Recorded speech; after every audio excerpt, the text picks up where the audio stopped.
पहिला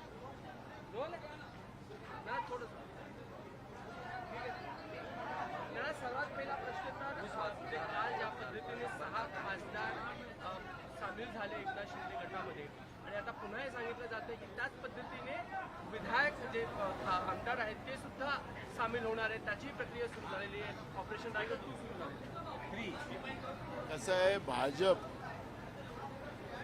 नी लाज शरम लोकशाही ती सोडलेली आहे आणि 5वी बहुमत बैमानीनं घेऊन सुद्धा, निवडणूक आयोगाच्या कृपेने घेऊन सुद्धा दुसऱ्या पक्षातली आमदार खासदार मोडणं हा एक प्रकारचा लोकशाहीचा खून करण्याची प्रथा आता भाजप आणि त्यांच्या अलायन्सने सुरू केलेला आहे.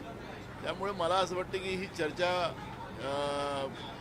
कमी केली पाहिजे. यापेक्षा आमच्या सध्याचं जे स्थळ आहे अयोध्येतलं भगवान श्रीरामाचं मंदिर आणि ज्या पद्धतीनं गजनीनी सोमनाथजीचं मंदिर लुटलं होतं, तसं आता हे मोगल जे आता सत्तेमध्ये बसलेले आहेत ते भाजपवाले आता राम मंदिर लुटताना आपण पाहतो आहे. आणि खऱ्या अर्थानं जवळपास 500 कोटीच्या वर तिथला श्रद्धेने दिलेलं दान तिथं या लोकांनी त्याला लुटलेलं आहे. आणि म्हणून एक गंभीर बाब आज देशाच्या समोर आलेली आहे आणि म्हणून या गोष्टीचं सगळ्या सनातन धर्माच्या लोकांनी विरोध दर्शवलेला आहे. हे या ठिकाणी आवर्जून मला सांगितलं पाहिजे. ऑपरेशन टायगर यशस्वी झालं, खासदार फोडले. आता भाजपचे महाराष्ट्रातले नेते असं म्हणतात महाराष्ट्रात पुन्हा त्यांनी ऑपरेशन टायगर 2 राबवू नये, गरज नाही, भाजपनं धास्ती घेतली असं वाटतंय. बघा, मला ते भाजप आणि ते मिळू नये. आपल्याला माहिती असेल की भाजपचा कुठलाही इन्व्हॉल्व नाही आहे असं भाजपचे नेते या ऑपरेशन टायगरमध्ये बोलताना आपण पाहिलेलं आहे. कोण असेल तो XYZ. आणि मग स्वतः फडणवीस त्या गोष्टीचं समर्थन करताना पाहतोय आपण.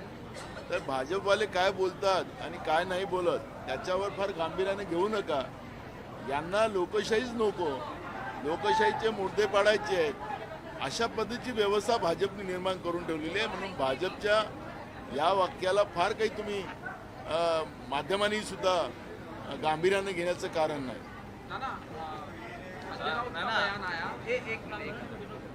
यालाच धरून एक विषय असा आहे की आता आमदार खासदारांपाठोपाठ नवीन शिवसेना भवन हे देखील शिंदेकडनं उभारलं जाणार असल्याचं कळत आहे आणि त्यासाठी दादर आणि BKC या 2 ठिकाणी जागांची चाचपणी झाल्याचं कळत आहे. दादरची जागा जवळपास निश्चित होताना पाहायला मिळते.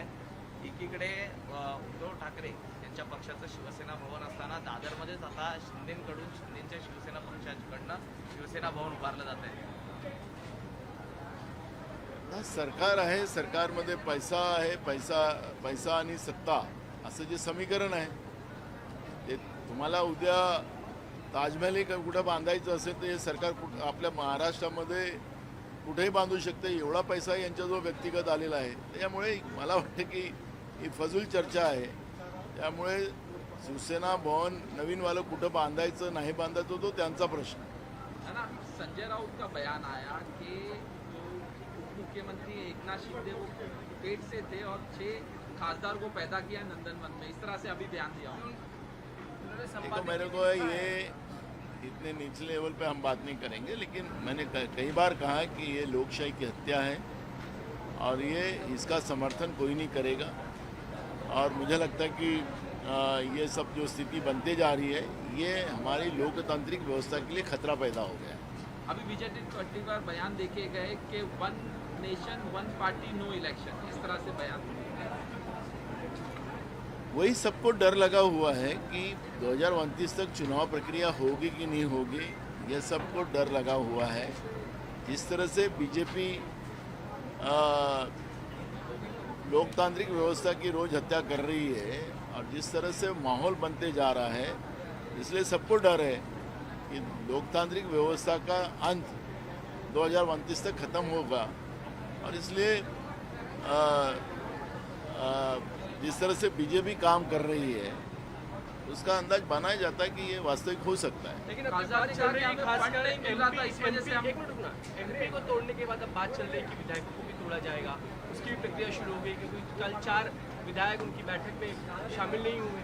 वो कोई भी नई बात नहीं है। मुझे लगता है कि आमदार और सांसदों को तोड़ना, प्रलोभन देके, दबाव लेके, ईडी का, सीबीआई का डर दिखाकर जिस तरह से तोड़ा जा रहा है, ये अब नई प्रक्रिया नहीं है, अब ये पुरानी प्रक्रिया हो गई है। मुझे लगता है कि इससे बहुत गांभीर्य नहीं, लेकिन राज्य में जिस तरह से परिस्थितियाँ बन चुकी है, दुष्काल की स्थिति बन चुकी है, पीने का पानी नहीं है, लोगों को खाने के लिए अनाज नहीं है, जानवरों को चारा नहीं है, ये स्थिति महाराष्ट्र के लिए अब महत्वपूर्ण है। ये तोड़ा फोड़ी का राजनीति जो बीजेपी और उनके अलायंस कर रही है, उसको मुझे लगता है कि बहुत गंभीरता से नहीं लेना चाहिए। खासदारों ने कहा कि हमें फंड नहीं मिल रहा था, इस वजह से हम गए एकनाथ शिंदे के साथ। क्या इस तरह से राजनीति हो रही है, फंड नहीं दिया जा रहा? वही है, विकास के लिए सब जा रहे, खुद का विकास हो रहा है उनका, इसलिए मुझे लगता है कि मैं वो डिस्कशन नहीं करना चाहूँगा। लेकिन आपकी जो ताकत है विपक्ष की, सांसदों के या विधायकों के चले जाने से कम तो हो रही है ना, वैसे ही आप 40 है। देखो, मुझे लगता है कि 2029 तक ये सब खेल चलेगा और महाराष्ट्र की जनता इनको सबक सिखाएंगी, इनको सत्ता के बाहर, और इनका जो सत्ता की जो मस्ती इनके इसमें है वो महाराष्ट्र की जनता इनको उतारेगी, ये हमारा विश्वास है।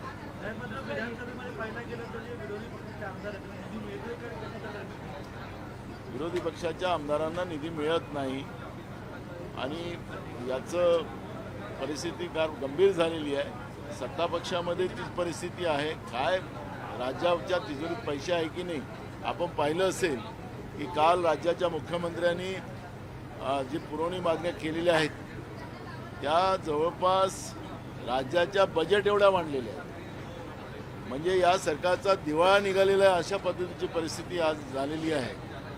76-77 हजार कोटीच्या पुरवणी मागण्या, हे म्हणजे राज्याचं दिवाळा निघालेला आहे, ही परिस्थिती या ठिकाणी लक्षात येते।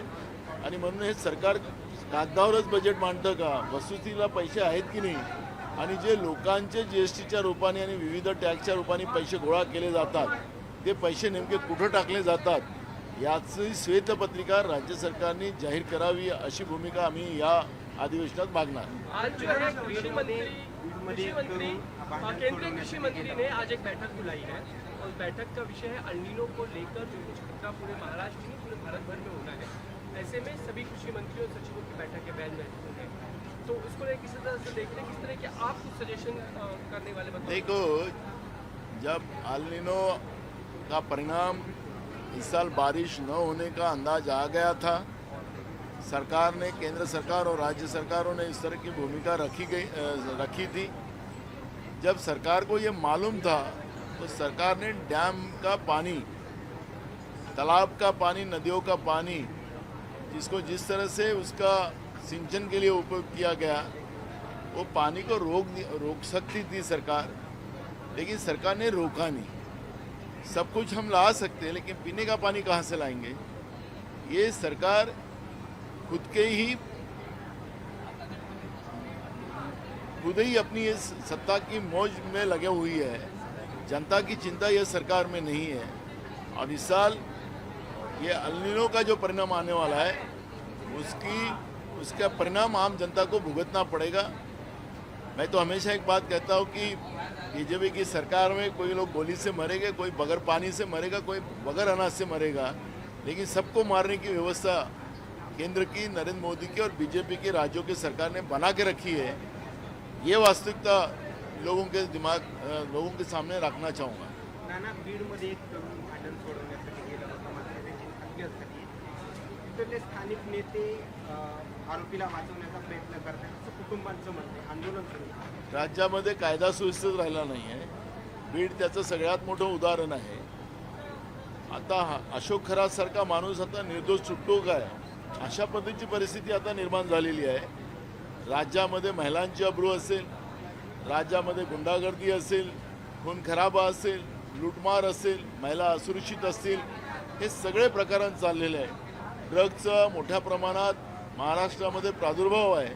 हा ड्रग नेमकं येतं कुठून, याच्या मागं कोण आहे, हे सरकारला माहीत असताना सुद्धा सरकार त्याच्यावर कारवाई करत नाही, आणि त्याच्यामुळे महाराष्ट्रातला कायदा सुव्यवस्था बीडसहित पूर्ण महाराष्ट्राचा बिघडलेला आहे हे या ठिकाणी आम्ही आवर्जून सांगितलं. पाहिला गेलो ते खेळते सध्या देशामध्ये आपण इंडी आल्यानंतर